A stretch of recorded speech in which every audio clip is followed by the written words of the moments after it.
آقا علیہ السلام کی ذات پاک ہمارے لیے ایمان کا مرکز اور محور ہے۔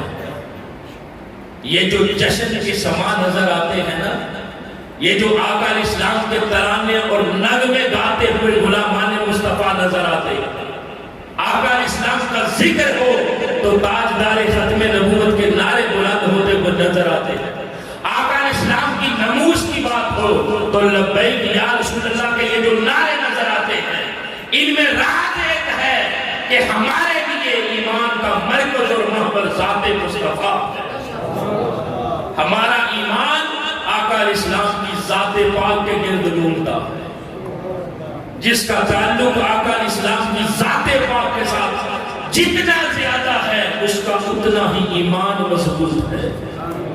اور پھر جو آقا علیہ السلام کی سنت اور سیرت کو جتنا اپناتا چلا جاتا ہے، اسے اتنا ہی خدا کا قرب اور معرفت ملتی چلی جاتی ہے۔ اے بندہ خدا، اگر تو خدا کا قرب اور معرفت چاہتا ہے تو آقا علیہ السلام کی غلامی میں آ جا۔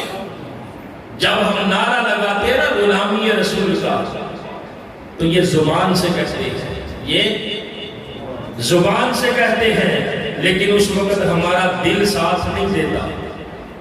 دل ساتھ کیوں نہیں دیتا؟ اس لیے کہ ہمارا عمل آقا علیہ السلام کی سنت اور سیرت پر اتباع والا نہیں۔ آقا علیہ السلام کی غلامی دو چیزوں کا مجموعہ ہے، ایک محبت اور ایک اتباع۔ یہ دو چیزیں اپنی زندگی میں جمع کر لیں۔ آقا علیہ السلام کی معرفت اور قرب ملے گا، آقا علیہ السلام کی غلامی میں آئیں گے تو خدا کا قرب اور معرفت مل جائے گا۔ اس لیے کہ قرآن پاک میں اللہ رب العزت نے یہ واضح طور پر فرما دیا ہے کہ اگر تم اللہ سے محبت رکھتے ہو نا تو یہ جو محبوب ہے اس کی اتباع کرو۔ اس محبوب کی اتباع کو چھوڑ کر کوئی بندہ اللہ کے ساتھ محبت کا دعویٰ نہ کرے۔ ادھر بندہ خدا آقا علیہ السلام کی سنت اور سیرت کو اپناتا ہے تو اللہ رب العزت اسی بندے کو اپنا محبوب بندہ بنا دیتا ہے۔